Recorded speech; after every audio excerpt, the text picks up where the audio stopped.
It doesn't there. It shows it now. Yeah, My I've gotten apologies. it There you live. go. Okay, so we are live if we can trust the electronics to be telling us the truth. So I'm going to call the meeting to order. Senate Finance, February 23rd.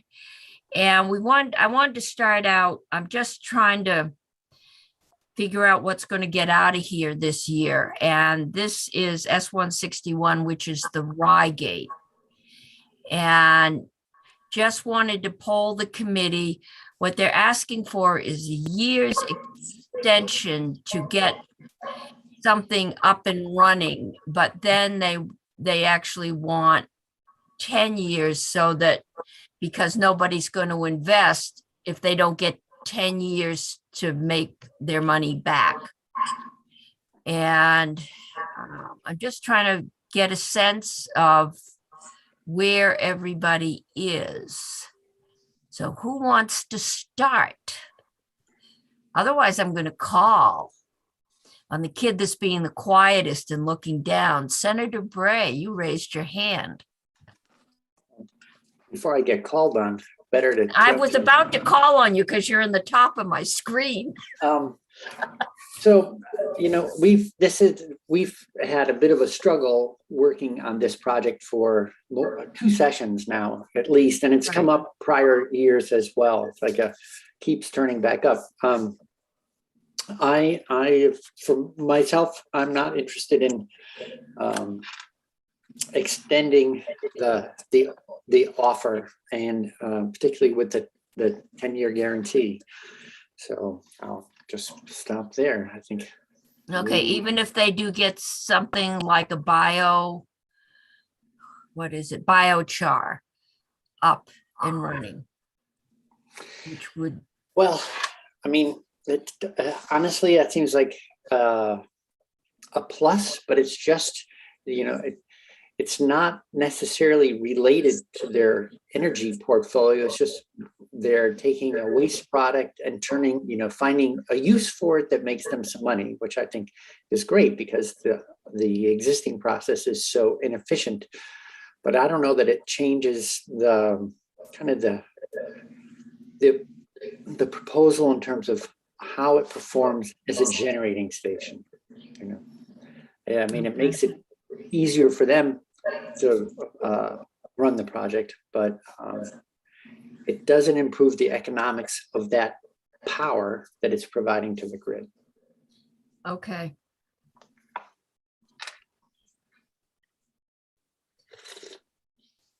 Madam Chair. All right. Yes, Senator Pearson. I think share others is somewhat ambivalent about this, but just to Senator Bray's point, as I read the language here, there is no 10 years without a co-location. Right. It's whether or not it accomplishes this, I couldn't swear to, but it is trying to set up these if-then structures, and one of them is if we gain efficiency by co-locating, then the PUC would give us a rate. I guess I would say the way I think of it is this, and maybe I'm not concluding, but in case it helps, we said last time you can have a small extension, and if you can find a co-location partner, we'll consider more than that. So I do feel like at face value, they're attempting to answer that and tell us some massaging of how to do that. I also have come to believe that biochar is an important product for our for climate generally, carbon sequestration, storm or farm runoff, water quality. I am told it has a lot of benefits, and you're seeing in Europe some of these co-locations exactly as they're contemplating in Rygate. So that seems like a benefit to me. I could sort of take it or leave it, but those two have me leaning slightly towards doing something, mostly because last year we said, if you want to keep doing it, this is what you have to do. And I do feel like it's a good faith effort to do that. So, All right, Senator Bray. Yeah, thank you. So, I agree with the whole good faith effort and coming back and co-location. The biochar is a complicated story. Since I arrived in '07, we've been kind of talking about it as the next thing and, going to be highly innovative and helpful to farms and soil health, et cetera. I'm not sure. I don't know the reasons that it hasn't panned out in the way that people have been talking about for really quite a long time now. But in just, it's not that we have in Vermont. So to the whole kind of co-location and the broader benefit, if we had a policy in Vermont that said we want to produce biochar, and then we said, oh, great, now we're going to combine two things to meet two goals of the state, then that seems more obviously like they piggyback on each other and probably tip the scale. This one seems to me quite incidental, and it seems I don't know that it really delivers a benefit that merits sort of overriding just examining it as a generating station in the portfolio of generating stations. So, Okay. Senator Hardy.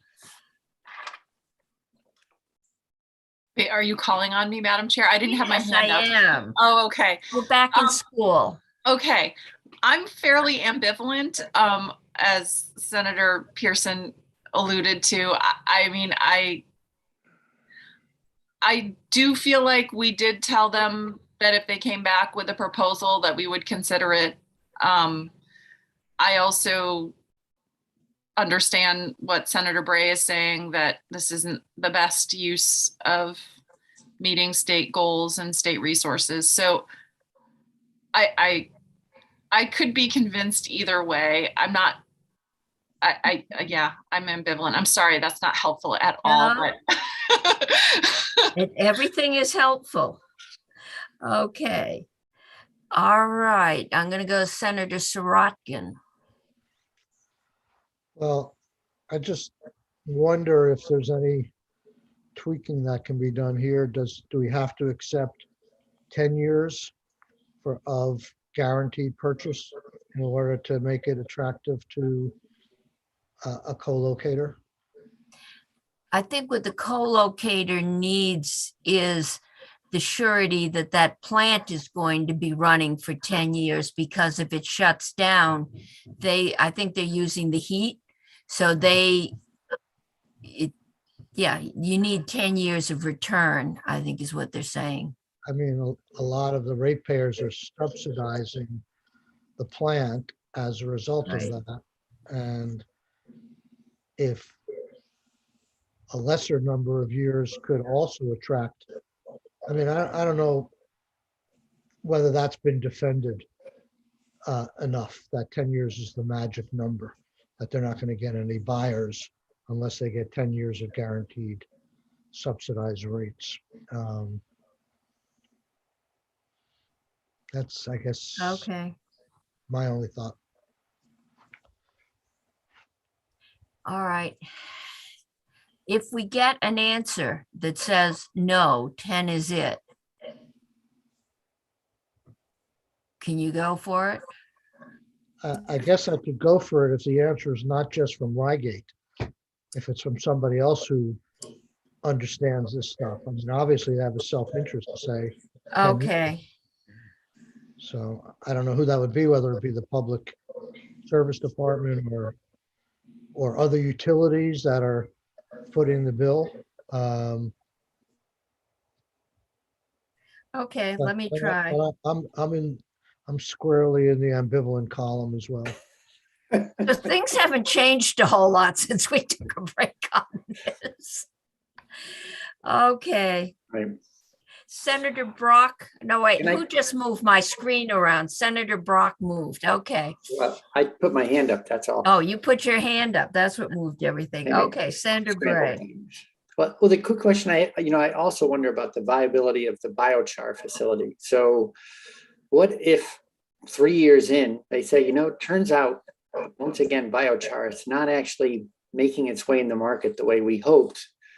and they pull the plug. I'm just wondering what that does to the plant's viability. Anyway, it's an interesting and I think the strange plant's viable. series of dependencies that we're Yeah. counting on working out. But I'm going to go back to being a listener. And there's going to be another rate hearing. There will be a new rate set by the PUC. So we won't know what they'll set. So Senator Brock.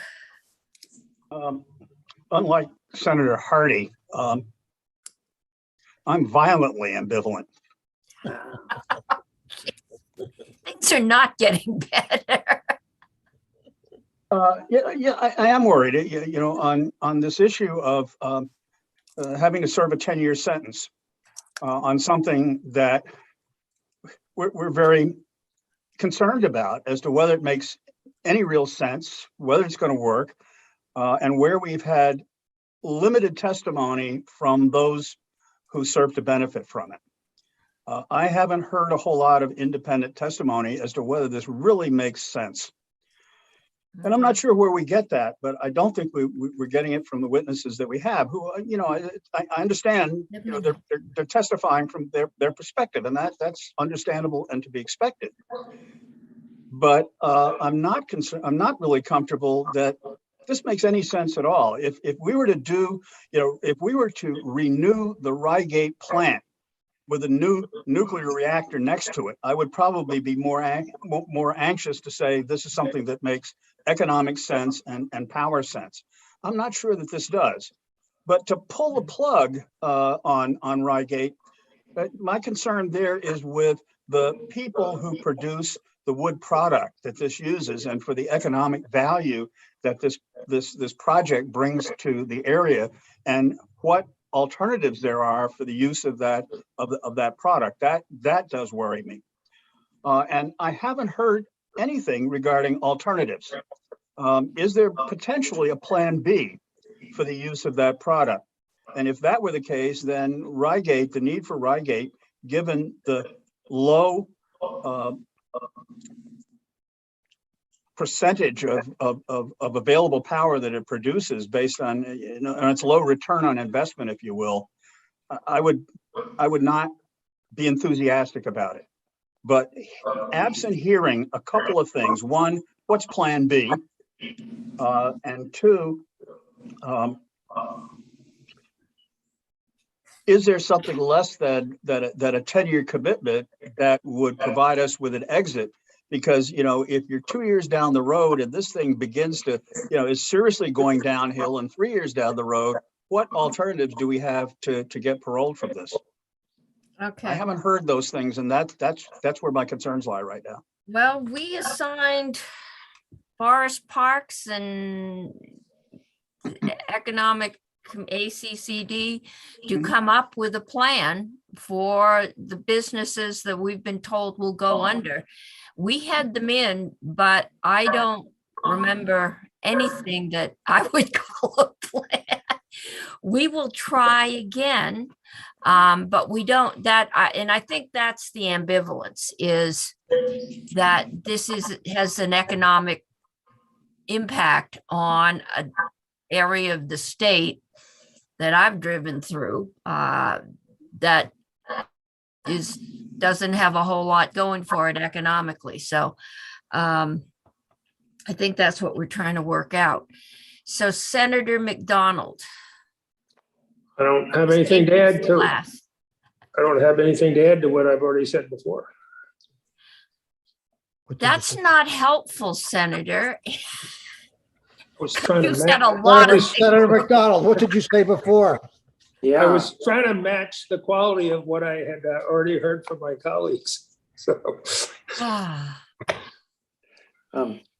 Madam Chair, yeah. I wish that Rygate would be and become a profitable place. I'm not worried about the employees, because we're short on employees and we're desperate for employees, so they could get other jobs. I would be pleased if Rygate could produce electricity at market rates, and the manufacturer of biochar would make that possible. And if there was a scenario that did that, I would support it. I worry about saying, go ahead and do biochar. And if it doesn't work out too well, we'll subsidize the electricity and the biochar, both of which are losing money. I don't want to do that. So if there's a way to pass this, to give them the time they need to make an arrangement for biochar that will produce electricity at market rates, I support it. Okay. Someone's going to have to read the language of the bill and make sure that the legislative council tells us that the bill will not get us into a position where we're continuing to subsidize the electricity and in addition biochar. If they'll tell us it won't let that happen, I can support what the Okay. proposal. So there's a couple concerns, and I'm not sure what market rate is, but I know the bill does call for a resetting of rates by the PUC. But the one cross theme I'm hearing is that people are ambivalent, and the other are violently ambivalent, and that there is a concern that ratepayers are subsidizing the plant, and the plant may have some value. It's probably producing today because there's no sun here. But that we're concerned that we may get locked in to subsidizing both the plant and the biochar. And they have never said they have biochar. That's just kind of taken the place of the shrimp farm. So we're concerned about having ratepayers subsidize something, and before we would consider anything, we need an exit strategy. That if the biochar goes belly up, we want to be out, and we also want to know why is 10 years the magic number. Senator Pearson. Just in terms of the exit strategy, recall that last year we heard there is a decommissioning fund that the buyer presumably paid for when they bought the plant recently. So I do think in some ways that's part of the exit plan. And the 10-year, just again, there's that trigger where if they're under contract, then they get a rate that, somehow handles that. And I think it's even more, I'm trying to recall, but I think it is fairly clear that it's sort of, you have an agreement, you get to start the rate process, you actually build some co-location. So the 10-year thing is an interesting one, but I'm not sure how we get out of this interplay that we admittedly set up mostly ourselves. Yep. Okay, I have a feeling that Dylan is listening, but if he isn't, I will drop him an email and just convey our concerns to him. At this point, I don't think there's a reason to bring the bill up, because until we get some answers, and I'm sure there's going to be an energy bill floating around somewhere if we can miraculously find an answer that we can add it to. Given the amount of time we've spent on feminine hygiene products this year, I'm not sure where that relevance comes from, but I guess it had to do with taxes. So I will communicate that with them. And I will also, we send another email to ACCD and let them know that this is what we're looking at, and do they have the plan for, you know, retraining, redeploying the workforce. So we will see where that goes. Madam Chair, Yes. I think one other troubling part of the whole history is how we've extended the license multiple times before. And I think really the last time we did it prematurely prior to its lapsing was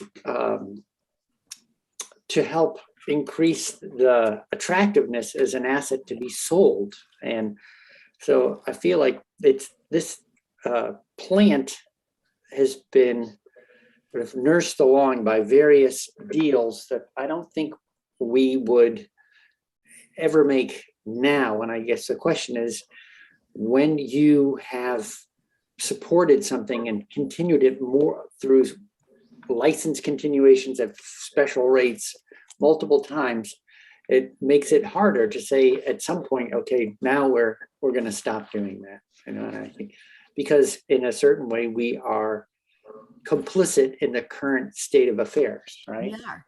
Yeah. Okay. All right. We are 3 minutes ahead.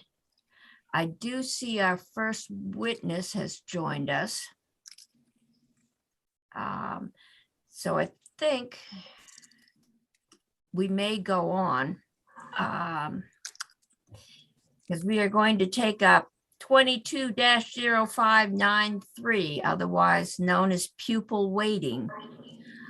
This is a must-do bill. I've got this. I need to get the, looks like we need to get cannabis, and we need to get the something from the corporate income tax out, that because the money people are trying to figure out what they've got to work with. And I've been asked that we've got, is it 437 on here? 437, which is that miscellaneous. It ended up with all the smaller sections that went through last year. Property transfer tax, mobile home, upgrading, and there was a change to the clarification probably to the manufacturing tax. So we are going to go forward. Madam Chair, Yes. I just want to remind you that for the pupil waiting bill, we'll just need to factor in a trip to rules. Because it doesn't have a bill number or anything. Okay. We didn't meet the deadline for getting the bill introduced. Okay, that's, Yeah. rules wants it. If rules wants it, it's not a problem. They'll fix it. Okay, thanks. Okay, I mean, major bills tend to not make deadlines just because they take longer. Okay, so I'm going to go on, and our first witness is Thomas Candon. Okay, Mr. Candon, welcome. And you are not the Tom Candon that we knew from DFR. I was not sure. I assume you know my father then, Senator Cummings. I wondered. Okay, so you grew up on Liberty Street. I did, right around the All corner right. from you, yes. Yes, okay. Which All right. can, I thought your father still lived up in the Champlain Valley, and so you have moved to Norwich. Well, welcome. Yes, thank you. Yes, they're in And Shelburne. you asked to talk to I us. did, Okay. yes. Thank you very much. And I'm sorry I didn't get a chance to come before you earlier in your decision-making processes here, but I do thank you, Chair Cummings, and members of the committee for providing me with the opportunity to testify today. My name is, as we've said, Tom Candon. I'm the chair of the Norwich School Board, and as well as a member of the Dresden Interstate School Board, serving the towns of Norwich, Vermont, and Hanover, New Hampshire. I represent the district that, according to the task force on the implementation of the pupil waiting factors report, will see the single largest tax rate increase in the state with the implementation of either recommendation presented in the task force's report. With thanks to Senator Hardy and Brock for their service on the task force, I am not here today to argue the rationale for changing the weighting factors, but rather to provide an example of the potential impact that these new weights will have on our community, our school, and our students. The results of the weighting study indicate that Norwich has been overweighted and has benefited from the existing pupil weighting factors for many years. We do not deny this. By many metrics, Norwich is an affluent community. We have very low numbers of students or families in poverty. We are not a rural district. We have very few English language learners. All categories that are under consideration for adjustment in the pupil weights. The challenge of viewing this at the macro level is that we miss the individual implications related to the implementation of the recommendations. My colleagues and I on the Norwich School Board are very concerned about these implications of the implementation of either the recommendation to update the weights or to adopt a cost equity model as presented in task force's final report. Understanding that the task force recognizes that, and I quote, estimated impacts are fairly substantial for many school districts, thus transition mechanisms would be necessary to ease the impact, positive or negative, on school districts, close quote. I strongly encourage you to consider these transition mechanisms along with the income-based funding model I know you're exploring. I provide here some background on the substantial estimated impact on the Norwich School District and the impact it could have on all of our students and residents. According to the estimates provided in the task force's report, Norwich's equalized pupil count using the FY20 data sample provided in the report would decrease from 580.19 to 475.73, a loss of 104.46 equalized pupils. This loss of equalized pupils would result in a 32.2% tax rate increase from $1.745 to $2.306. Estimates of the cost equity model show a slightly lower increase of 27.4% from $1.745 to $2.222. To put this in context, this represents an increase of roughly $1,500 in taxes on a $300,000 homestead and upwards of $2,000 in taxes on a $400,000 homestead for either model. And I've provided in my testimony that you have the calculations for both of those. The expectations tied to the change in weights is that underweighted school districts will now have excess taxing capacity and will likely increase budgets while maintaining a level tax rate. Likewise, overweighted districts will feel the pinch of the tax rate increase and likely decrease spending. While it's impossible to know what amount of increase Norwich voters will ultimately support, it is possible to look at how much the FY20 budget would have needed to be reduced to result in a lower tax rate increase. In order to keep the tax rate increase to just 5%, or a tax rate of $1.832, an increase of almost 9 cents, we would need to decrease the budget of $12,342,572 by just over $1.5 million. If the community were willing to accept a 10% tax rate increase, we would still need to decrease the budget by just over $1 million. Even a 16% increase would require us to cut over $500,000 from the budget. Budget reductions of these amounts would obviously have a negative impact on our schools. The result would likely be a reduction of teaching and support staff, loss of programming and deferred maintenance, directly negatively impacting student learning and student safety. Norwich's ability to decrease the budget to meet these targets is further complicated by our status as a member of the Dresden Interstate School District, SAU 70. Norwich's education spending is a combination of Marion Cross Elementary School budget, serving pre-K through 6th grade in Norwich, plus the Norwich portion of the Dresden School budget, serving Norwich and Hanover, New Hampshire students in grades 7 through 12. Again, using the FY20 budget number referenced earlier, the Marion Cross School portion of the budget was $5,817,145. And the Dresden assessment to Norwich was $6,525,427. Thus, the Marion Cross School budget accounted for just over 47% of the education spending for Norwich. In order for us to achieve the budget reductions necessary to alleviate the tax rate increase in Norwich noted earlier, we also would need cooperation from our school board colleagues in Hanover, New Hampshire, as well as the voters of that town to affect the Dresden assessment to Norwich. As you know, the education funding system in New Hampshire is different from that in Vermont. Whereas Vermont has attempted to address, and with this weighting study continues to address, the inequities of our funding and tax system for education spending, New Hampshire has not followed suit despite multiple lawsuits.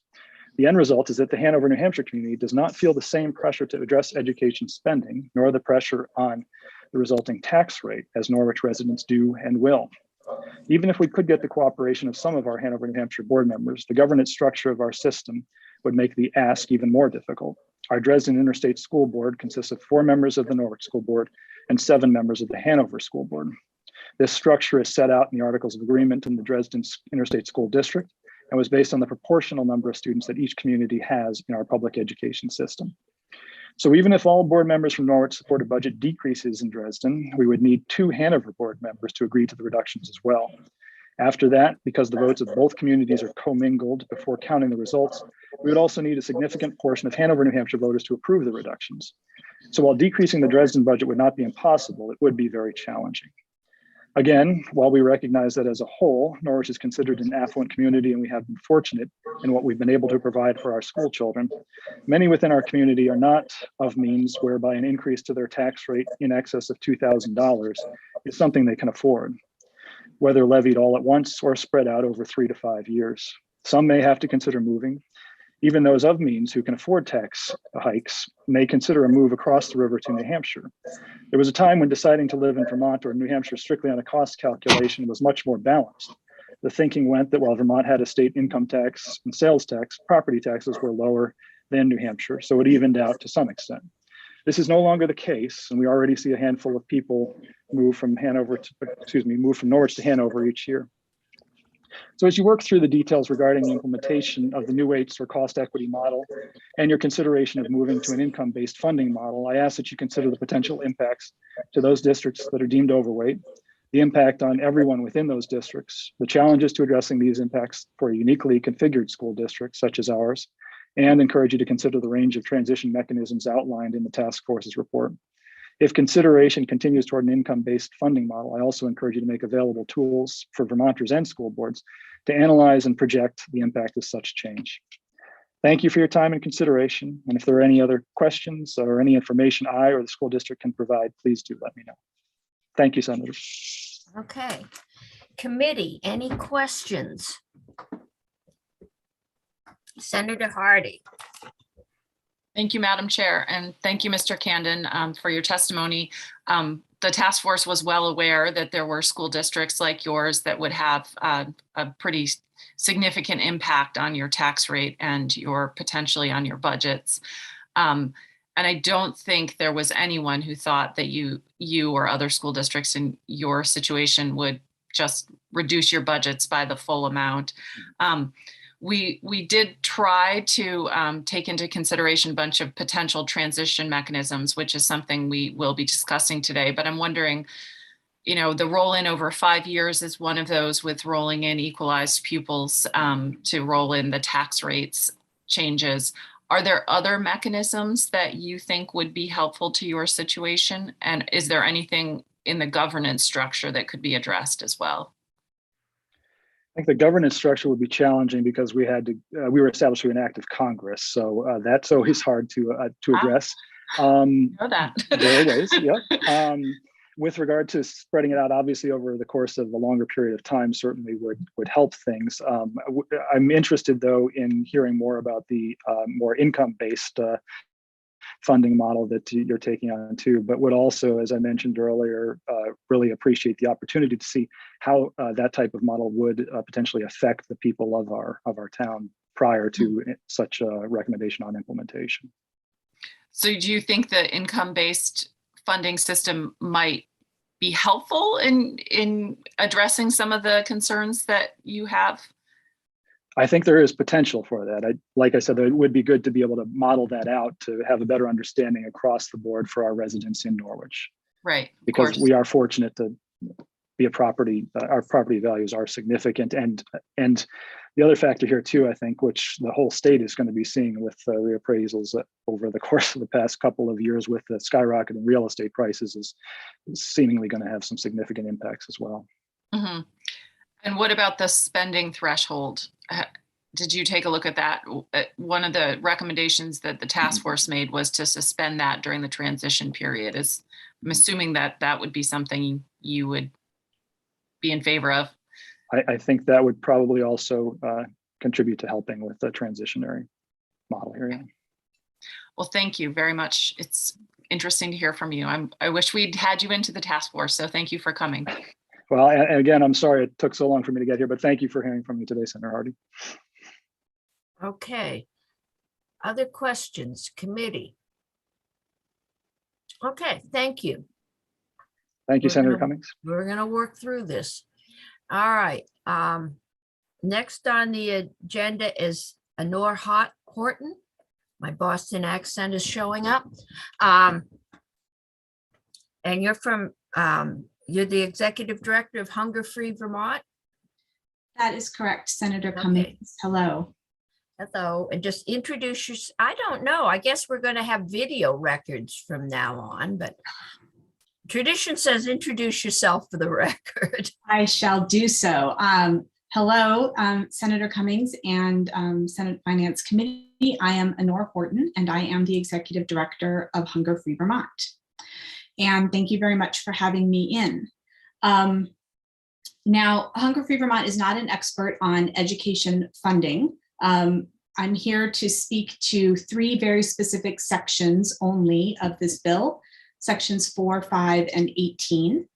But Hunger Free Vermont, we are an expert in the different ways in which the federal nutrition programs, in particular 3 Squares Vermont and school meals, that enrollment in those programs consistently results in a significant undercount of low-income students and of low-income households in our state.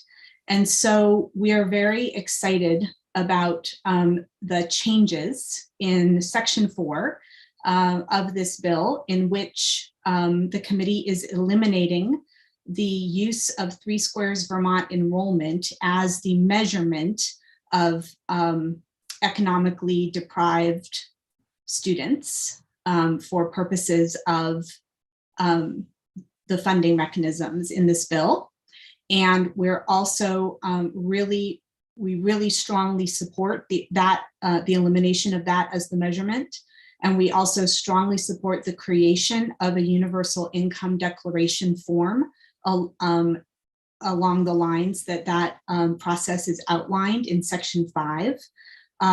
That the creation of that form, a very simple, very easy to use, easy to complete, and easy for schools to process universal income declaration form that school districts can require all families to complete, is going to make a huge, huge difference in eliminating stigma around income in our schools.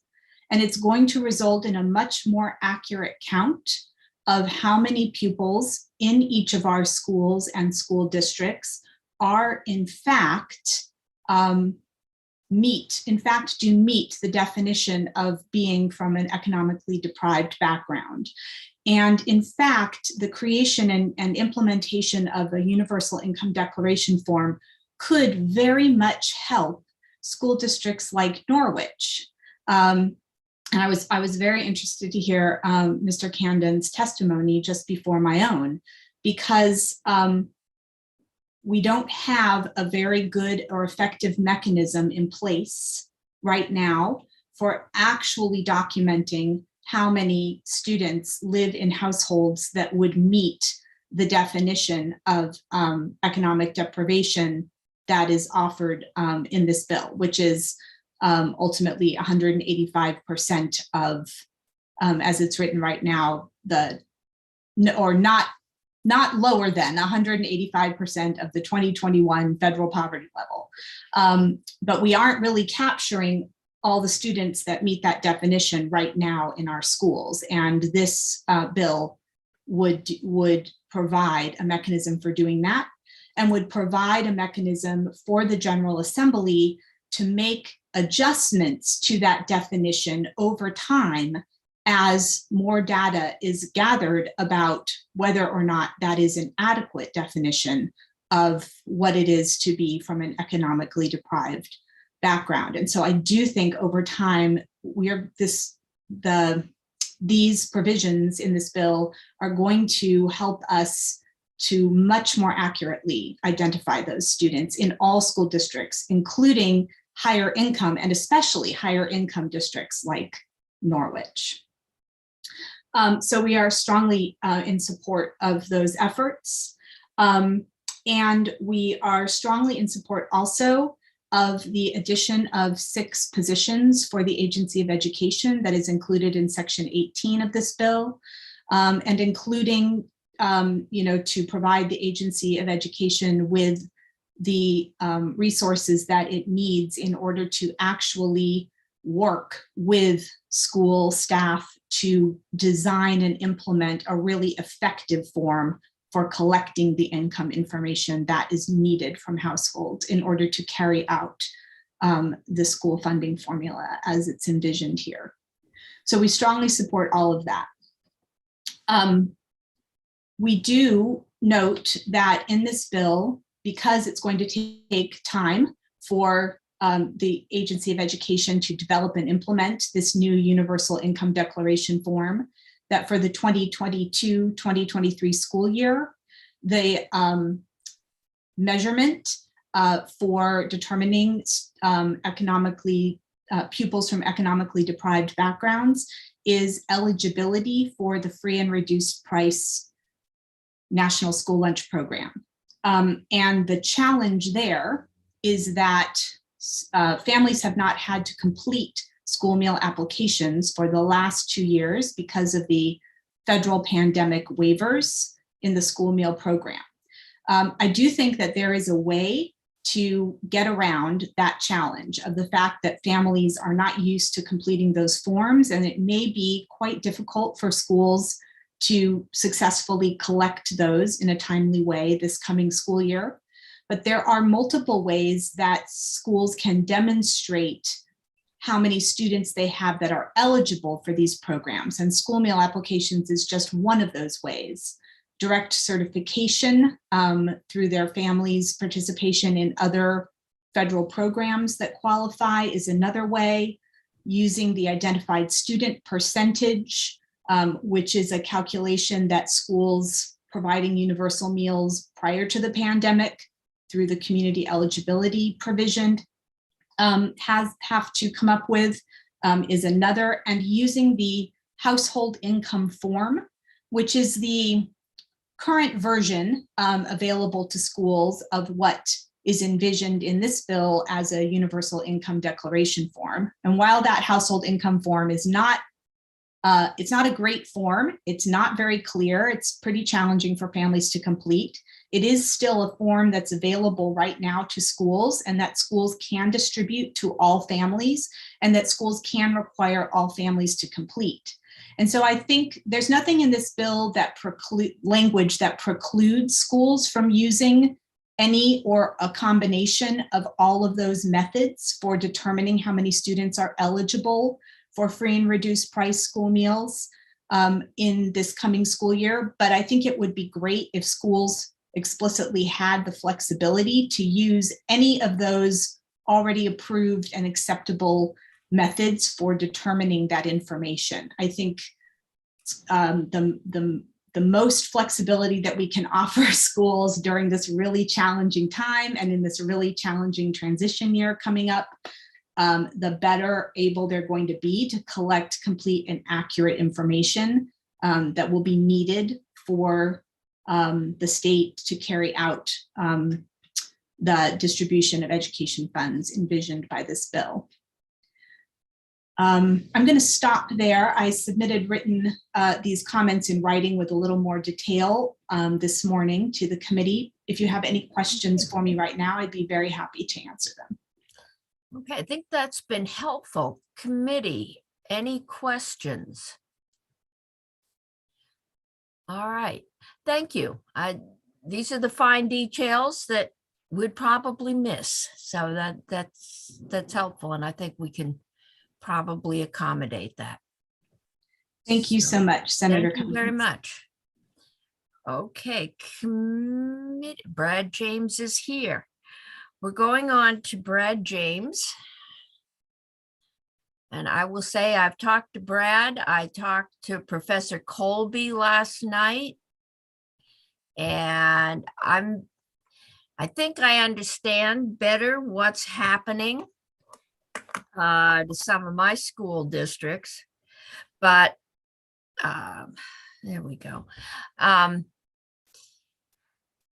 a couple of letters, emails have come in. One testimony last week talked about we're looking at this without looking at the impact of the new special ed block grants. And then there was one about the lunches or the free and reduced lunch. And I think we've got that straightened out. But Brad, the floor is yours. And I know are you going to share? I know you did. And you sent us a couple of documents which are posted. Are you going to screen share those? If I can figure out how to screen share, I will. I'm not always good at Okay. those things, but If yeah. not, Faith, it might take Faith a few minutes, but if she's got them, she can do it. I do have them, and I'll see. But anyway, first of all, Brad James, Agency of Education, and yes, I've been in contact and talking to a lot of people about a lot of things. And Senator Cummings, I did send you an email because you asked specifically about 2 of your school districts. Yes, and I got that. Yeah, I don't know if you got that email or not. And I kind of broke I out did. the numbers that you saw. So the first question to address, which is kind of along the idea of what I was talking about with Senator Cummings, is the counts and weights that were used for poverty. Just to clarify, and again, this was just covered by the last witness. What we used the FRL eligibility counts as reported by the school districts, and we used the ones for FY20 because that fit with all the data that we had. Current law says that we use DCF counts. We receive those counts twice a year. So we have 4 data points that we average, and that's what we've been using up until, you all decide to make a change. The poverty eligibility counts, FRL eligibility counts are much more robust, as you've heard from several people. The numbers are much higher, so it captures more people. There are issues that I'm not fluent with that Ms. Horton just brought up, and that I know that you've heard from Rosie Kruger also. She's brought those up, I think, when she testified a while ago. So anyway, that's what we used. We used the FRL counts in there, and that's what you're seeing the results of. And somebody asked what was the weight, that weight for poverty in the task force recommendation, and from Professor Colby's group was 1.03. So that's what the weighting factor is that we use. Okay, and one thing I learned talking to Professor Colby is the numbers she was using were 2018, so 2 years earlier than Brad's and before the mergers went into effect. She had Barry City and Barry Town as 2 separate school districts, so her numbers did not reflect the merger. That's I'm sure there are others. That's right. That's an excellent point, Senator Cummings, because the data that I gave Professor Colby and her group was 2018. And it was the mergers that we had as of that time. And in FY19, I want to say we probably had another 15 to 20 mergers. So they were not reflected in the original report that came out. And then we probably had another 10, 12, 15 or so, quite a few in FY20 also. So we've had quite a few mergers since that came out. And those changes were not picked up in the original report that came out. When we were working with the task force, we did update everything. We were using FY20 governance structure. So it basically took care of all the mergers. There's since been a few changes, but we don't need to worry about those right now. They're minor. But we did use, I made everything so that it worked as if FY20 was in effect with all the mergers. And then Professor Colby group then reran numbers at 1 or 2 different times. I can't remember how many. Representatives Hart or Senator Hardy and Brock might know how many times they reran numbers, but they did rerun with new numbers. That's where the new weighting factors came from that were recommended. So covering that. So then the next question that Senator Cummings brought up was about the special education census block grant from Act 173 that's coming in. It's an excellent question, and I don't have a good answer for it. We're using, okay, everybody sit down and buckle up your seats for a moment here. We're using FY20 numbers. Okay, that's the data that we're using. Act 173 is meant to be implemented beginning in FY23. So the numbers that we're looking at that people have been talking about, where they're not going to get enough special education revenue compared to what they get in the past, or vice. Some people get more, but most don't. That's not the FY20 data that we're looking at. So it would be extremely difficult to take those numbers, try to deflate them, and do all the other calculations necessary to get it back to FY20. An additional problem is, and I know that we've had this issue many times before working with JFO and business managers and such, is knowing what information they're putting into their offsetting revenues for special education aid. What we have is we have their census block grant. From that, we figure out what their proposed aid is going to be. We don't know what it's going to be actually, but business managers don't always put in the full amount of revenue they're expecting. Sometimes they put in more. So it's all over the place. So it'd be extremely difficult for me to try to make anything that resembled even a remotely accurate guess as to what's happening with special education in FY20. So I'd like to beg off from that one.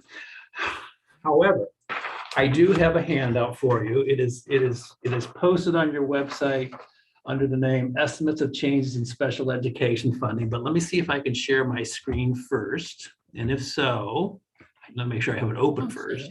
I do, there it is. And if so, I will pull it up if I could. Oh, look at that. You can see I don't do this part very often. So where am I? Not seeing it. That one, that's that one. Oh, show all windows, that's what I need. I have too many things open. It does not seem to be appearing here.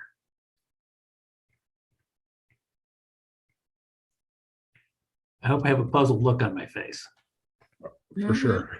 Okay. Huh. Okay, it's on my screen. Brad, I have it up. I can just bring it up for you. Oh, okay, thank you. I thank you. Obviously, I don't do well with those things. Whoops, I just You're not lost. alone. Okay, Okay. Faith, you got to blow that up. Well, I can see it on my screen, but I can't see it on the share screen. So what you're looking at here. That's good. Thank you. I did this for House Education a couple of weeks ago, and they have been asking the same type of question: is what is the impact going to be of the census block grant? And I really couldn't tell. So what I ended up doing was I ended up asking the business managers, querying them, and asking them how much do you think you and it was a gross estimate on their part. How much do you think your special education revenue shortfall or increase is going to be switching from the reimbursement model to the census block grant model? So that's what you're looking at here. There are, I don't know, a handful, maybe 8, 9, 10 that are in red. And those were not, those are people who did not report to us. So I'll come back to those in a second. But if we start at the top, the first two are Mount Abe and Addison Northwest. These are organized by SU number. So this is the way I think. It's not by county because SU's cross county borders, but this is how I think of data. But the first two, Mount Abe and Addison Northwest, Mount Abe says that they think they're going to get an increase of $50,000 in revenue. Okay, that translates into about a decrease in education spending of about $35. That's the far right column. Okay, so what I did was I took whatever they told me, their increase or decrease. I then listed the equalized pupils in the second column. And then the next two columns are either an increase or a decrease. And I divided the increase or decrease by the equalized pupils to get a rough per pupil number. So if they're increasing, then their education spending decreases, so their tax rate would decrease slightly in the case of Mount Abe. In the case of Addison Northwest, they're expecting a rough estimate of about $150,000 decrease. Right, that they lost. They had 915 students, so that translates into about an additional $164 on their education spending. Now, again, these are very rough estimates. They didn't have the proper information to make the estimates that they usually have. They don't know what kids are coming in. Populations change, but these are their best estimates they gave us. So you can see what's going on as you kind of scroll down through this. So just to give you some indication, if we were to use, remember the December 1 letter with the tax commissioner yields had two yields. It had the one that's going to use all the $90 million plus on the bottom line. Okay, that was over 13,000. And then the second was if they didn't use any of that $90 million, the yield was 12,937. I recommend to the business managers they go at that one because it's conservative.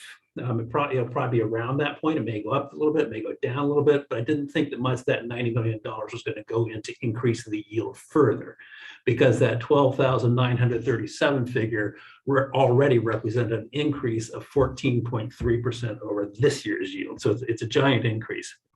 So using the 12,937 as the yield, I'm not saying that's what it is, but using that, basically for every $100 change in education spending per pupil, up or down, it changed the tax rate by 0.8 of a cent, so 0.008 pennies.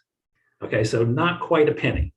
So just to give you an idea, so if I look at Addison Northwest, if their tax rate's going, if their per pupil spending is going up $164 per pupil estimated, that would be about a tax rate change of about an increase of about 1.6 cents, roughly. Okay, very rough terms, just so people have some idea of what these numbers translate into. So that's kind of what we're looking at here. And unfortunately, I'm afraid that's about the best I can do for you in terms of what the impact of the special education grant is going to be until I start getting a lot of information from business managers. And that's probably a good place to stop and ask what questions, which are probably many based on this. So Brett, are we spending the same bottom line? Because there's an awful lot more losers than winners on that chart.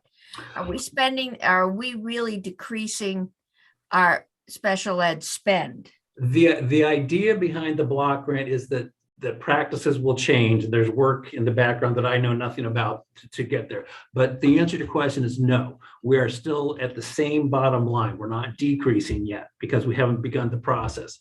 So what many business managers have told me is that for those who are losing significant amounts of money here, that is spilling directly over into their education spending. So they still have that same estimated cost, but they're not getting the same amount of revenues.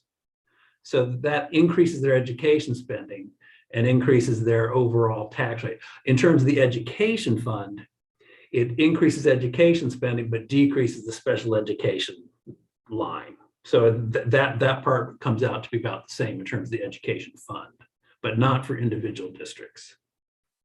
Okay. Committee. So it doesn't seem like this is going to help any of those towns. Well, the other thing, Madam Chair, is that it's hard to see it too, because the census block grant, special education is all the supervisory union level, not at the school. That's right. We went in about half the cases, it's one and the same, but the other half it's not. So it's very difficult to parse out. Okay. Committee questions. Senator Pearson. I think it's just worth reminding that this is done. I mean, this change was enacted, what, 3 years ago or something, and it's now coming in. I'm curious if when we did this in the legislature, and I wasn't intimately involved, but I'm pretty sure I was here.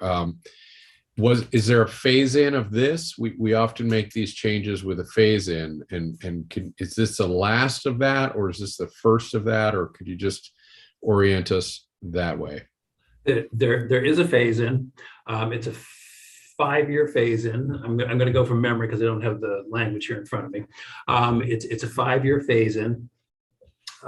It was supposed to be phased in. The first year was supposed to be FY21. It was postponed, and then it was postponed again. So now the first year is going to be FY23. The block grant, the census block grant that supervisory unions are going to get under current law is based on what they received for reimbursement in 2 categories of special education reimbursement for FY18 19, and 20. So it's the average of those divided by their ADM, 3-year ADM average too, and that's their census block grant. When I was in House Education last week, 2 weeks ago, when we were talking about this, they asked what would be the impact if instead of having the census block grant start from 18, 19, and 20, averaged from 19, 20, and 21, in other words, pushing it up a year. So I ran that for them. It increased people's overall amounts probably by roughly $4.5 million. I'm going from memory here. And so they have a draft bill that is changing that grant to the more current 3 years. That's year one. That happens in year 2 and 3. That number, that calculation gets increased by the NIP. I can't remember what that X stands for. It's an inflation factor that I don't ever use except for this case now, but it's one that's out there. So it gets increased annually, and then ultimately they're going to transition to whatever the census block grant is for the state, which is another 3-year average calculation grown by the same index. And it gets a little more complicated there, but that's basically what's happening. So it's a transition. And it's phasing in. The idea was that costs would come down. The idea was that people wouldn't get hurt because of the inflation factor from the NIPA index. But when this was written back in 2018, I think it was, the pandemic wasn't here. And that changed a lot of things. Thanks. Kind of long Okay. answer, sorry. Senator Hardy. Thanks, Madam Chair. We did talk about this issue in the task force, and it is also discussed in the original pupil weighting task force report from Professor Colby and her team. The recommendations that are in Act 173 came out of a report that was, I believe, co-authored actually by Professor Colby. And one of the reasons that we made the shift was because of there was a concern about the high cost of special ed and also the over-identification and the lack of flexibility in special education funding. So that's one of the shifts. And as Brad said, it's been delayed a couple times. The task force didn't make any specific recommendations except for to have the education committees look at this issue. And in the sort of breakdown of which committees were going to take the lead on things, the House Education Committee was assigned this issue. And so that's why I'm glad to hear they are actually taking it up and looking at it.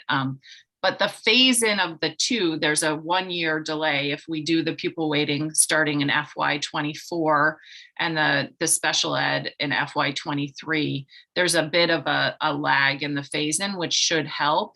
But I do believe we should not continue to keep delaying this special education phase in. There's a lot of research behind why we were making these changes, and a lot that will benefit the ability for schools to meet the needs of a broader array of students with special education needs, and not just students who have specific IEP needs. So I think this is a good thing, and it might be painful for some school districts, or that's their perception. And I think a lot of it is we just need to get it started, and there will be some cross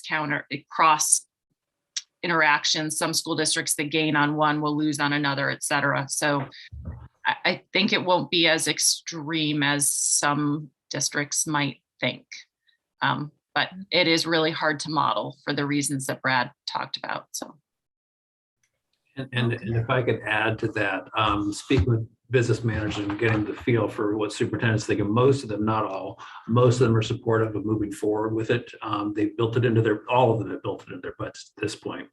A lot of them are saying now is as good a year as any to do it, because we're going to be changing things, but also because the yield is so high, it's such a big bump that's going to help them. That I don't know what's happened with CLAs yet. I haven't seen those numbers, but I'm sure that's going to offset some of that yield bump. But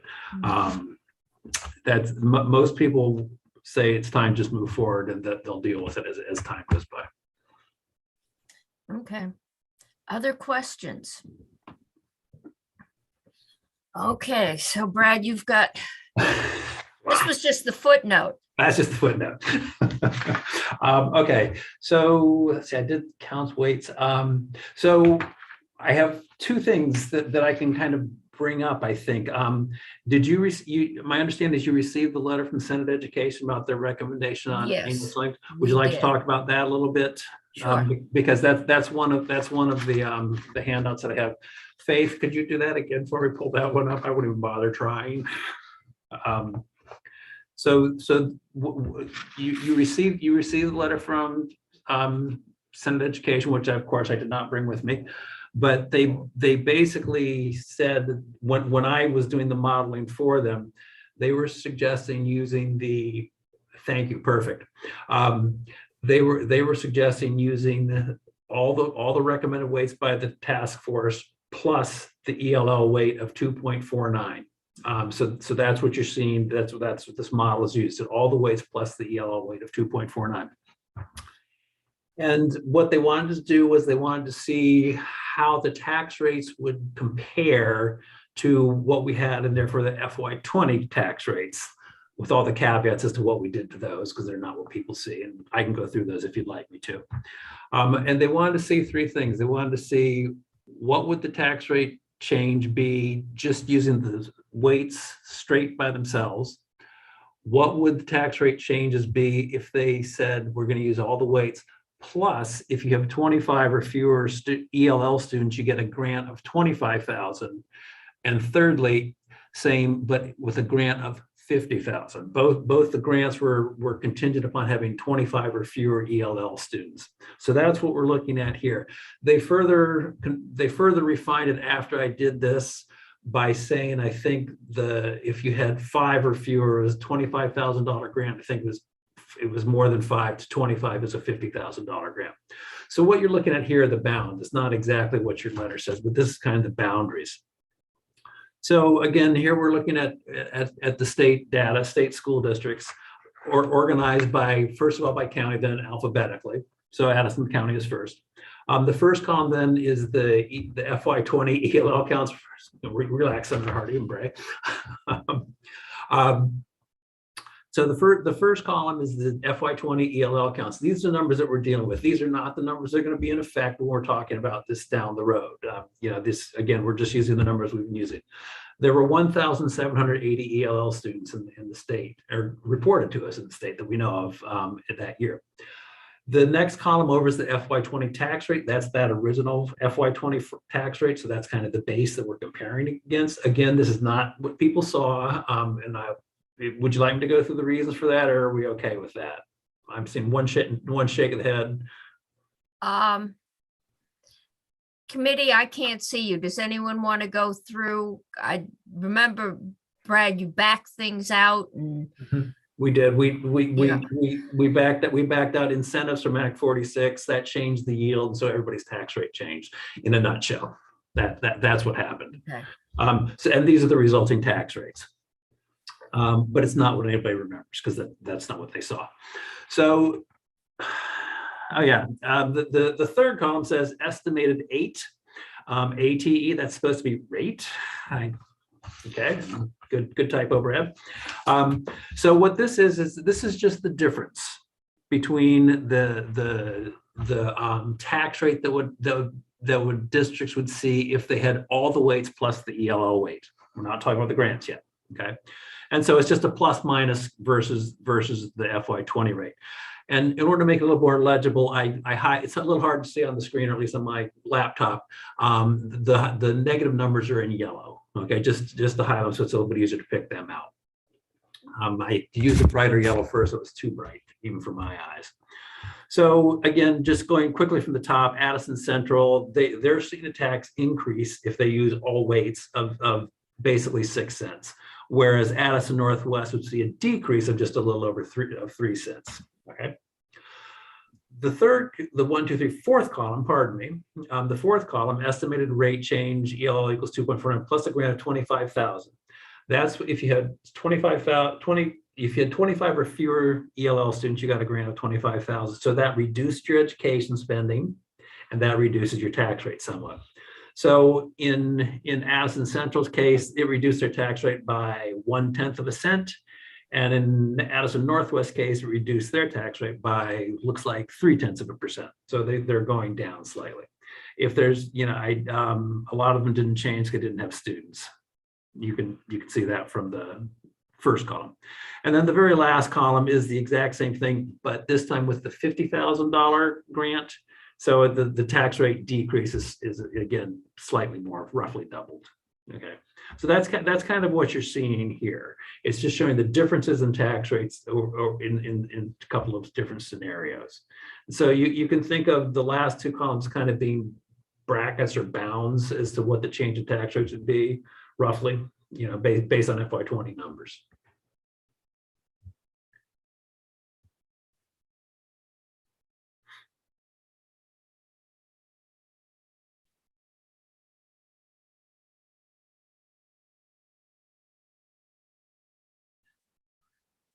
I can highlight some, or you can look and ask questions, or we can move on. Okay, I'm still looking for mine. down towards the end, Washington County is on the second page. About Yeah, halfway it down. is. Okay, so you're starting with Barry.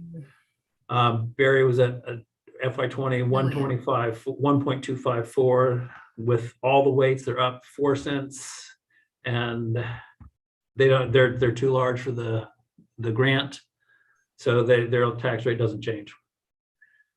They're too large. Oh, because they've got 38. They've got 38 students, right?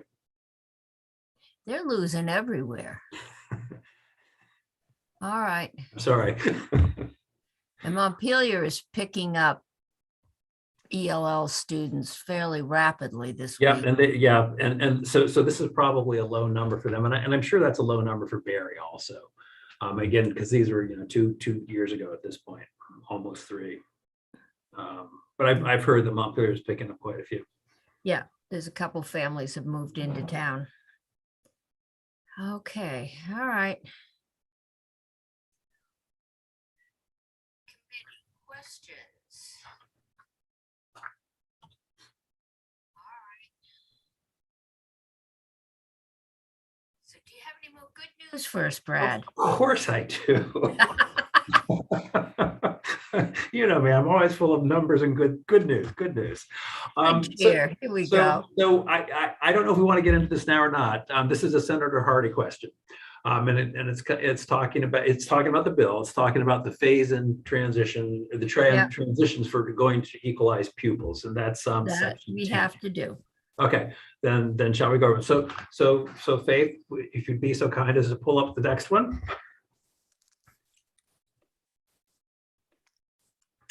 So while Faith is getting that, what Senator Hardy asked me to do was to see if I could come up with some way of illustrating how the 5-year transition period for moving from where we are now to the equalized pupil count with the new weights, how that would look. Full of caveats we're going to talk about now. Okay. So let's just stay at the top for the time being here, please, Faith. Not show anything. Okay. So this is based on what I saw in the last draft of your committee bill, and it's a 5-year transition period. It's in section 10, and what it does is it talks about transitioning for FY24, FY25, and FY26 by taking the count for those years that, like, well, I'll talk FY24. It's taking the actual count that I calculate for FY24 and averaging it with the count, the equalized pupil counts for the prior 4 years. So that would be FY23, 22, 21, how's my math, and 20. 23, 22, 20, yes, and 20. Okay, so it would be taking those averages, and then so you'd be looking at 1 year of the new weights and 4 years of the old weights. The next year, FY25, you'll be looking at FY25, 24, 23, 22, and 21. So you'd be looking at 2 years of new weights and 3 years of old weights. Following year in FY26, you'd be looking at 3 years of new weights and 2 years of old weights. Then the averaging changes for the 4th year. So that would be FY27. And you use the prior 3 years of equalized pupils plus the current year. So that would be all new weights at that point. And then the last year is going to what it would be going forward in the change in statute as proposed. And that would be, so that'd be FY28. And so that would be looking at the prior, that year plus the prior 2 years of equalized pupils that you would be average. So it's a completely different way of doing equalized pupils in terms of rolling forward. You're doing the equalized pupil calculation itself, but you're not using those numbers directly. You're averaging them with prior years worth numbers. Okay, that's what section 10 is doing in your bill. So that's what I attempted to do here, except we don't have that information. So what I did was I took FY20 because that's the number that we have for with all the new weights. And I said, that's where we're starting. And then I took the prior 4 years before that. So that'd be from FY19, 18, 17, and 16. And that's the first section that you're looking at right there. So I averaged those. So we had 1 year of new and 4 years of old. Then going to the next year, which would be for FY21 modeling, I decided I cannot justify trying to figure out what equalized pupils are going to be in FY21. In order to actually make that run based on those recommendations, it would have taken more than the 12, 15, 14 hours I had to do this, or 24 hours, whatever it's been. So I didn't do that. I can do that when I have some time, but it's going to take some time to do that. So what I did is I just used FY20 again, the new FY20 again, and that's what I did for all the out years. All right, so I kept them constant at FY20. So it's going to look a little bit funny, but I couldn't figure out anything else to do. So that's what we're doing. So the first section here where it says about halfway down where it says prior equalized pupil counts used for transition years, old weights, that's what you're looking at. I chose 1 through 12 districts, some gained, some lost, some had big gains, some had big losses, some had small gains, some had small, some big, some were small. Okay, so I tried to get a smorgasbord here. So again, organized by county, and then the districts on the left. So the very first column is the actual FY20 equalized pupil count that we really used in FY20, and that's there for reference purposes. Okay, then you're looking at what the actual FY16, 17, 18, and 19 counts were, and then what the count is with the new weights. So that's the top chart. Okay, that's the reference data, and that's what I used in the chart down below. So if you scroll down a little bit more, Faith, please. So again, same districts. First column is the same. FY20 actual numbers exact same as right above, but now FY20 is an average. And it took the FY20 new weights and then those 4 years of actual equalized pupil counts and averaged them. That's what you're seeing here. So Addison Central has an FY20 average based on section 10 of 1,781. Okay. The next column over, it says FY21 average now uses that 2 year new weights from FY20 twice and then 3 years of old data. So the count goes down a little bit from 1781 to 1761. And then in FY22, we use 3 years of the new data, 2 years of old data, and the count drops a little bit further to 1730. And then it's for FY23 and 24, it's all the same year that we're averaging. So it's pretty easy for me to do that math. So it's 1,686. In other words, the last two columns are exactly the same as that top right-hand column that says FY20 new weights. Okay, because that I did not try to project into out years. All right. So here you're looking at the numbers. Okay. I know a lot of people don't like to look at numbers. So if you'd scroll down, please, page or Faith, the next page. I visualize things for people, which I don't always do very well. What you're looking at now is the scale changes. There are 12 districts, there are 12 graphs here showing each of the districts and how they change over the years. The very first one is FY20 actual. That's there for reference purposes. I used lines because people like to see trends better with lines than columns. Technically, I'm going to be a geek. You should be using columns because there's nothing in between FY20 and FY21 and FY22. So it should be columns, discrete numbers, but people prefer the lines. So that's what I did. I threw in the lines. The first section is just FY20. It's there strictly for reference. I couldn't make that line green or red or purple or anything else. As you know, it's too hard. Excel doesn't do that too well. But anyway, what we're looking at here is just kind of a visual representation of the numbers up above. And scale varies between graphs, okay? I thought about making them all the same scale, but then you would start to not see a lot of the curves and such in there. So I let the scale kind of do its own talking by itself. So just be aware that the scale changes and that the first column is just the FY20 numbers. It's not what's really happening. But you can see that you know, the decline in Addison Central, you can see that Burlington goes up at a fairly good angle. And again, I don't know what would happen those last 2 years, but you know, it levels off because that's how I did the calculation. It had to. Colchester declines. You see Winooski going up at a good clip, and so on. So that's what we're looking at here. Just same thing you saw in numbers, but in visual form. And I'll be happy to entertain questions. Did all that make sense? I mean, it was a lot that I just threw at you because I've been doing it for the last 12 hours. Ready? Does it make sense? Yeah, that's a good question. I need you to holler because there you are. Okay, now I can see you. Questions? So okay, Senator Pearson.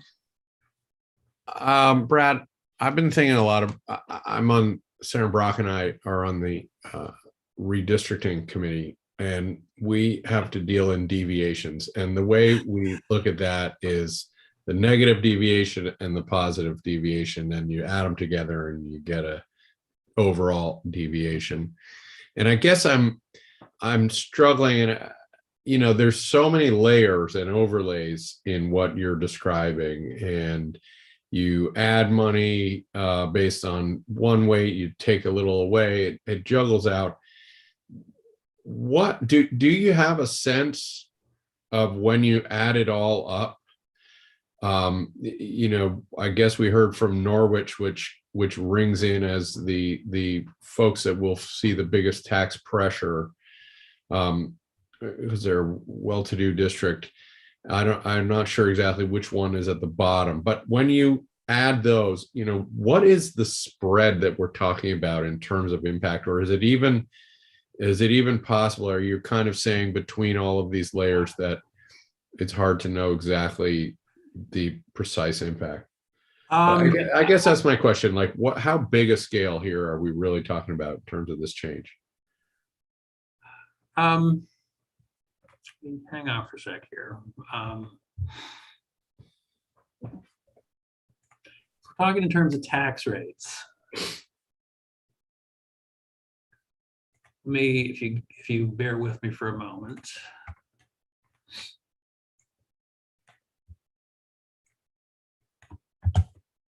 Get it out of all that stuff. Sheet. The answer is I have looked at it a little bit. I haven't studied it, but I have looked at it, and I can tell you what the range will be in terms of tax rate changes. I lied because I'm not looking at what you guys are looking at, what you're talking about. Give me one more second. Go back to here. I'm going to change the ELL weight, and the yield of the ELL weight changes also. You don't really have to listen to me. Okay, so here, let me get this data again.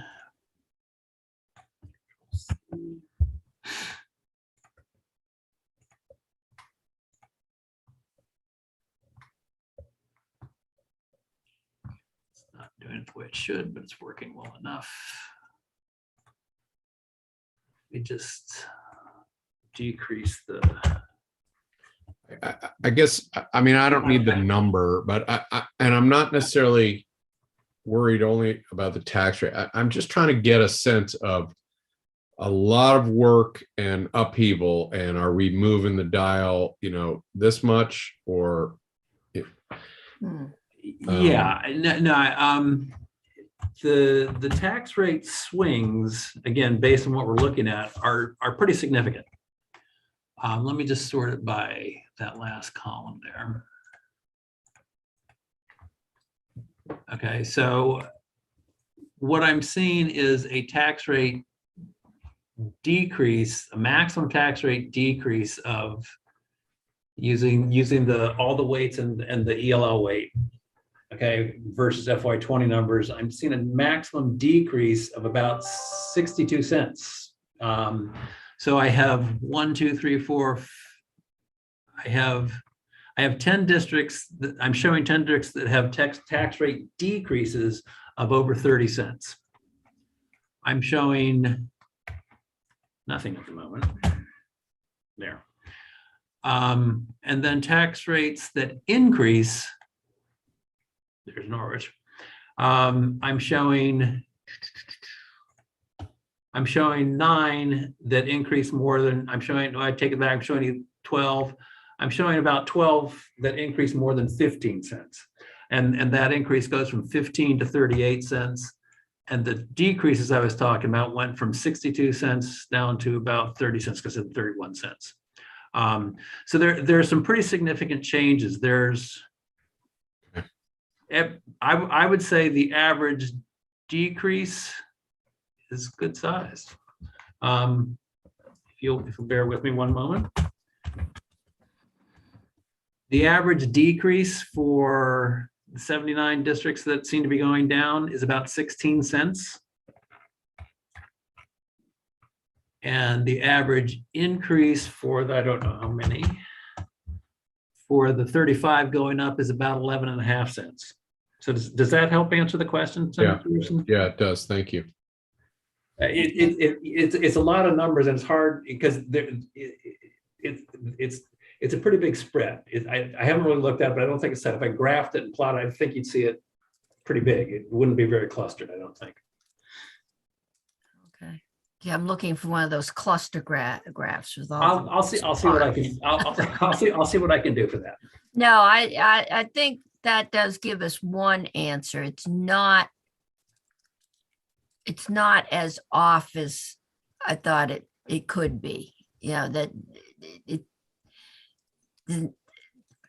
the spreads and the number of winners and losers are fairly close.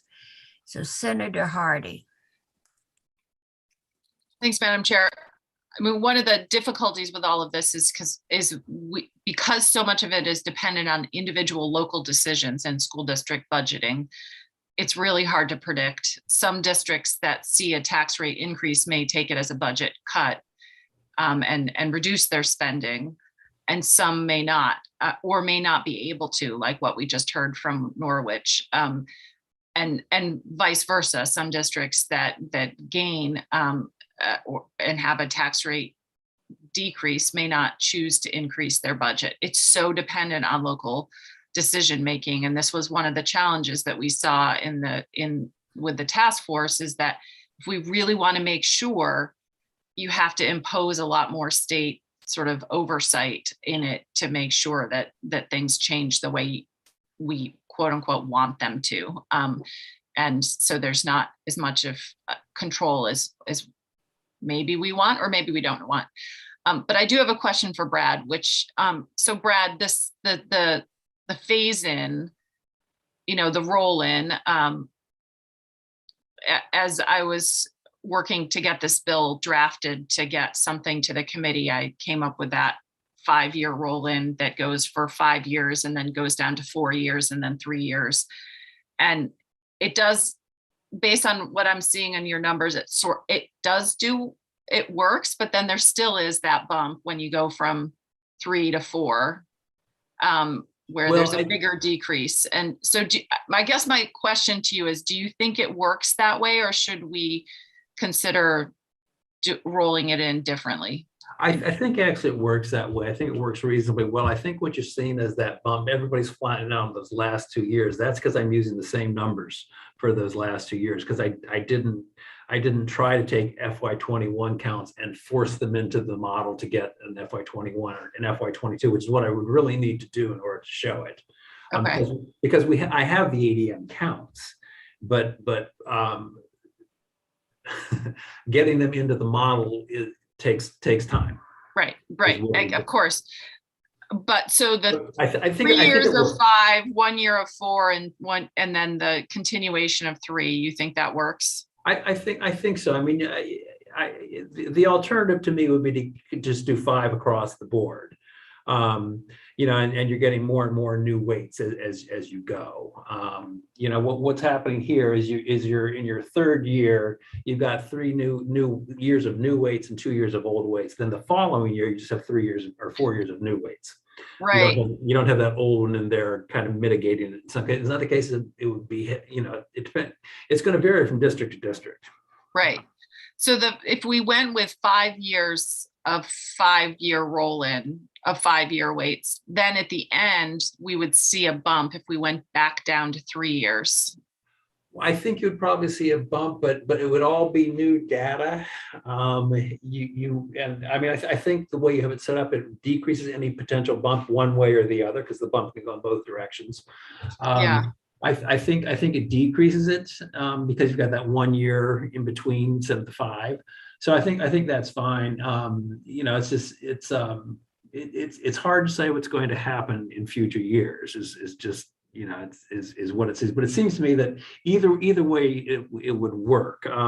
If you did 5 years across the board, then I think you'd probably see a bit of a bump. And again, I don't know which way it would go. It depends on where you are. Most people probably go down because that's the general trend. Right. It has been anyway.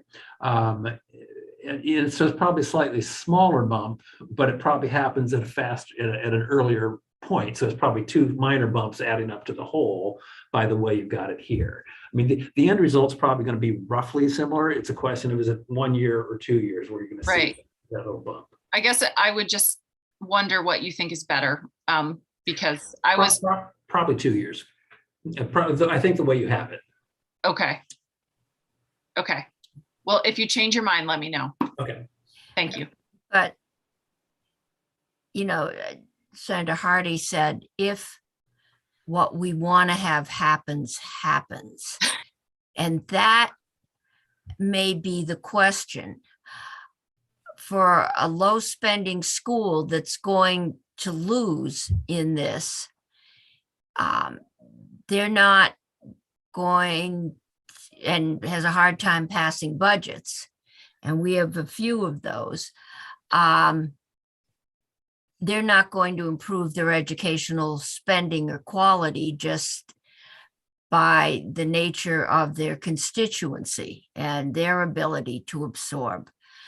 So those students arguably could get less of an education. I doubt that students in Norwich will see their test scores in math and reading decline.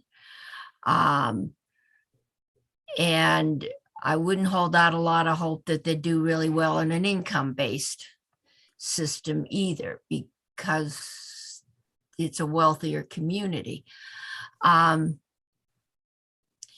So that gets us to the question, why are we doing this? I mean, what do we want to achieve? Do we just want to achieve more equity, which we probably do? Or are we hoping this results in better education? And that gets to our assessment tool. I don't know if anybody has heard, I mean, is there testimony or evidence that the ELL students, which are the big swing, have been receiving lesser education under the present system? And what do we expect if we change the system and we provide more funds for their education? What do we expect? And they might be, they're a different group than perhaps children that have grown up in generational poverty in this state. And we have a lot of those. what do we expect? What are we going to measure? We can play around with transitions, but in the end, whether it's year 3 or year 5, there's going to be less money for education in some schools, and there's going to be more money for education in other schools. And what do we expect to see happen with that money?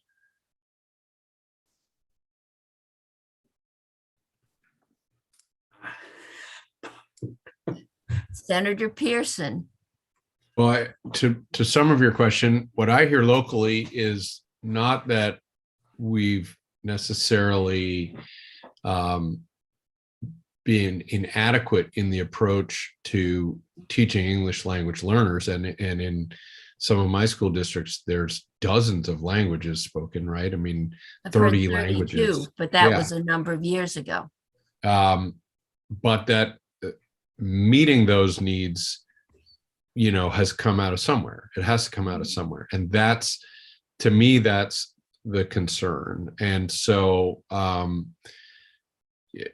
I understand the answer to your question, I think it's a very valid one. The answer is our obligation under the Constitution and under Brigham to have education equity needs an ongoing test, if you like, to see how we're doing. And people with far more expertise than me have said it's time for a tune-up of the way we would apply that. So to me, that's the goal. It's been well stated, and it's taken us some time to get there because it's difficult and it's challenging. And from years ago, in the way the legislature didn't take the leap to fix it, but took the leap to further analyze it and make sure we sort of walked in armed with the facts. And so I hope we will do this, but that's to answer your direct and very straightforward, sensible question, Madam Chair. That's my understanding of why.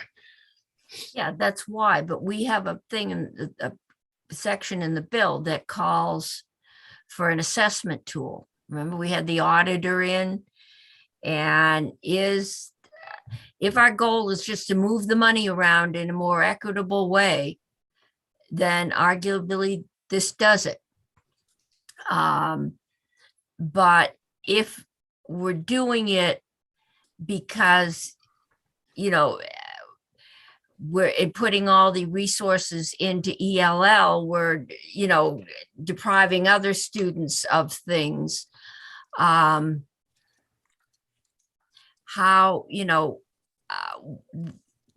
do we want to even try doing that? Or do we just say, if it goes to a tax decrease, that's fine too? I mean, that's been the ongoing concern since we started this is, how do we make sure that we get some educational advancement or out of this? Or, do we just use it to decrease tax rates and the students don't see anything? So I don't know, Senator Hardy, what was the thought in the task force? Yes, this was a central question that we talked about a lot. And it is one of the reasons we actually recommended a categorical aid grant for students with English language learning needs, so that we could be sure that the funding that we were providing by the state would be used for educating those students regardless of where they went to school. It's one of the reasons that we came up with an alternative to just using weights, using the cost equity formula, which would provide more transparency on the amount of funding that was going to individual school districts. So we struggled with this, and it is also one of the reasons that one of our strong recommendations is that we have a very good evaluation tool.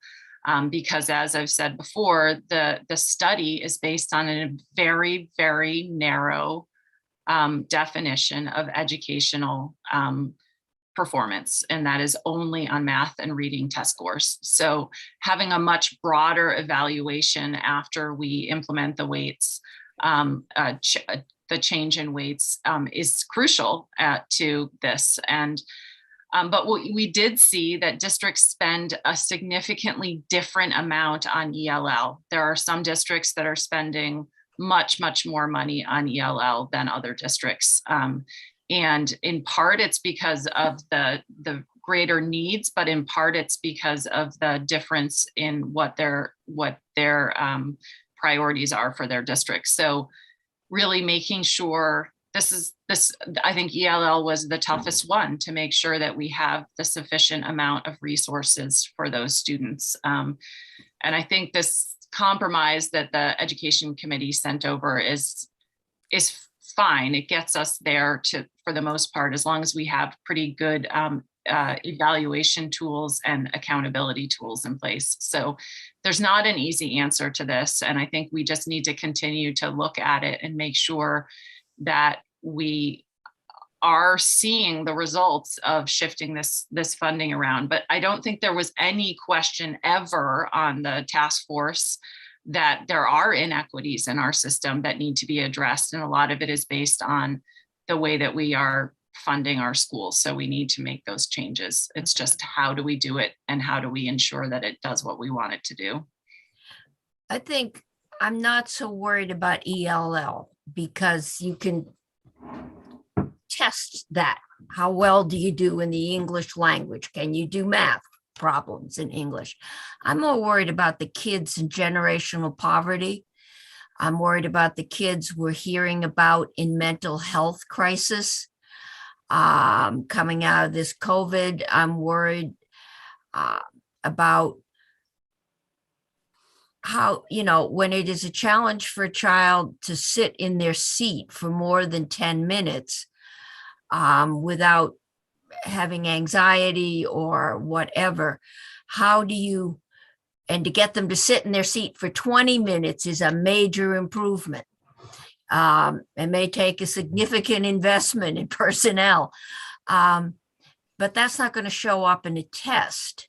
And so to test schools with a significant number of children in poverty, you're not going to see, there's a good chance you won't see the same improvement that you will with somebody that's learning to communicate in a new language. I went to school with some students that came to college in Massachusetts from Latin America and did not speak a word of English. And they just started class and taught themselves English. It was mind-boggling, but they did it. There was no English as a second language in college in my day. But once you learn the language, and here, we've got some cultural adjustments, but once you learn the language, you can probably take the test. But there's another whole subset of kids that are in a different spot.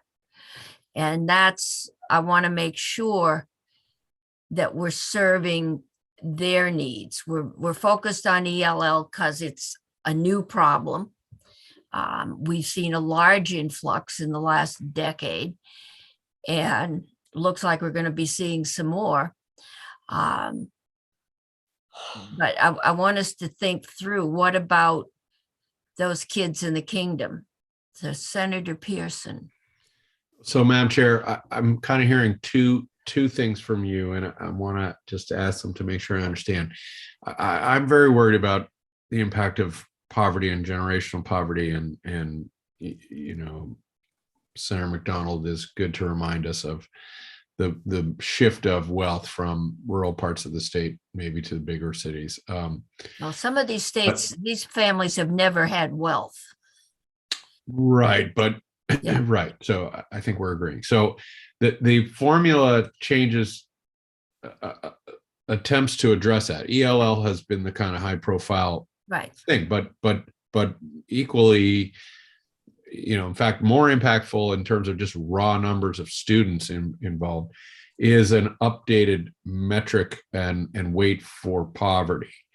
And so are you concerned that that's not enough, or are you talking about you're worried about the way we measure whether or not that works, or is it a combination? No, I'm not going to fight with Professor Colby about the updated weight. That is way beyond my pay grade.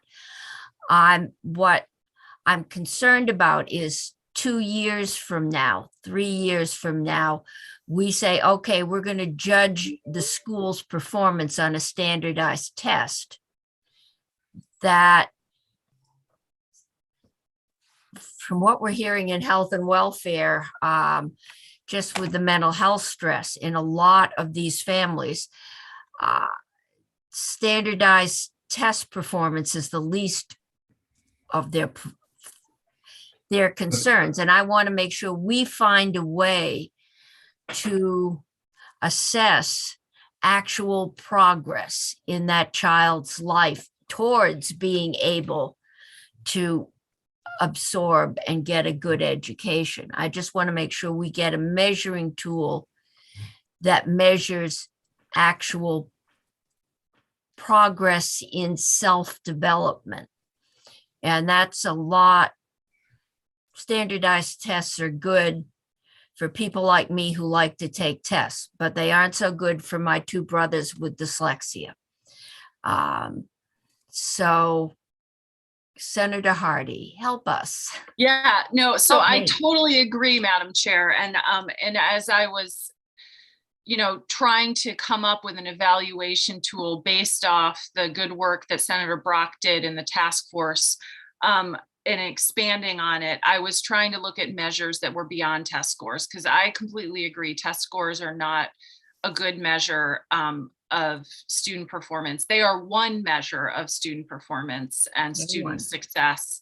And some students thrive with them, but they themselves are problematic. They have a lot of issues in and of themselves that would take an entire study, or have taken many studies.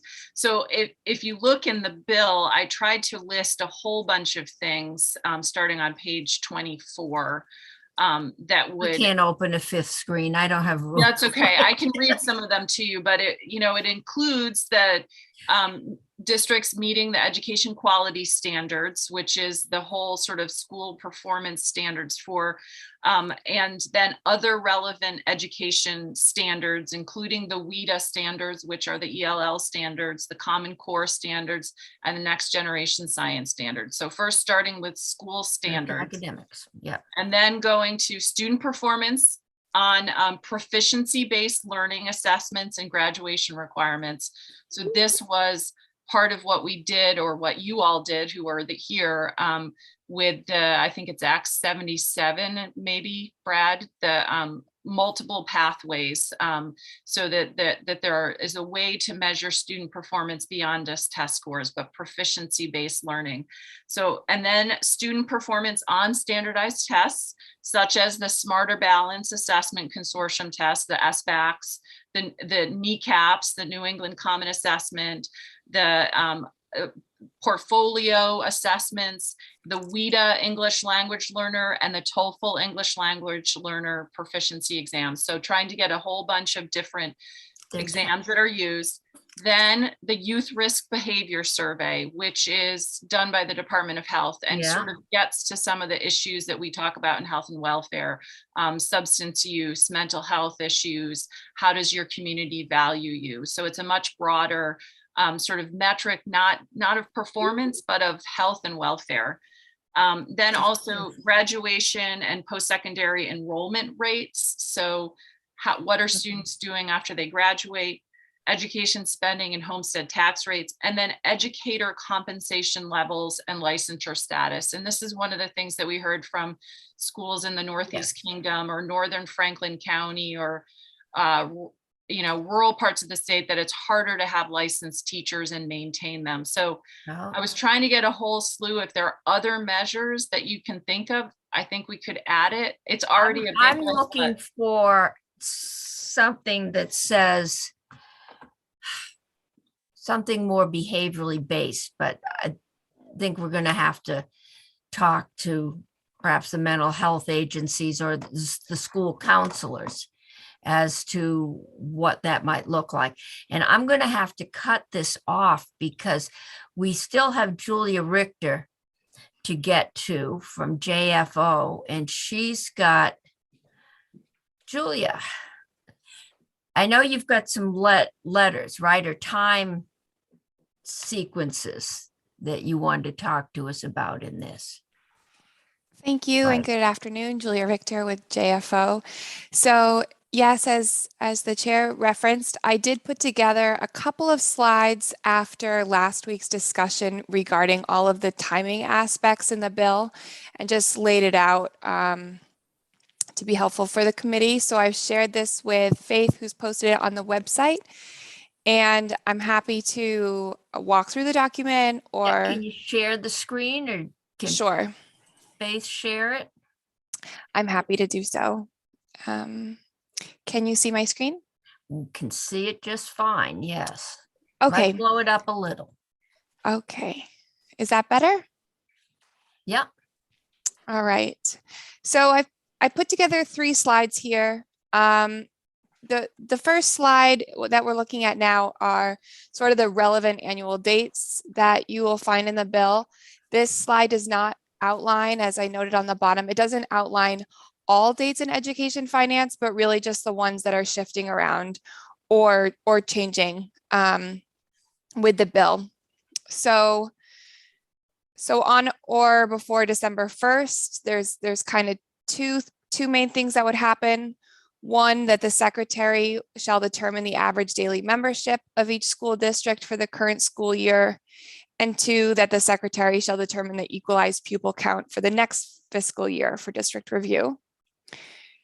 And the other thing is that the Education Fund Advisory Committee, after consultation with the Joint Fiscal Office, shall calculate and recommend a property dollar equivalent yield, an income dollar equivalent yield, and a non-homestead property tax rate for the following fiscal year.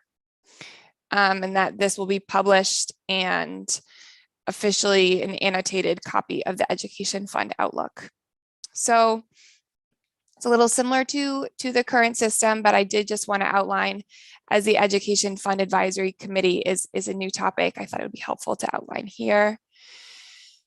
December 15th, the secretary shall make necessary corrections to the equalized pupil count that was referenced as they're coming up with that on or before December 1st.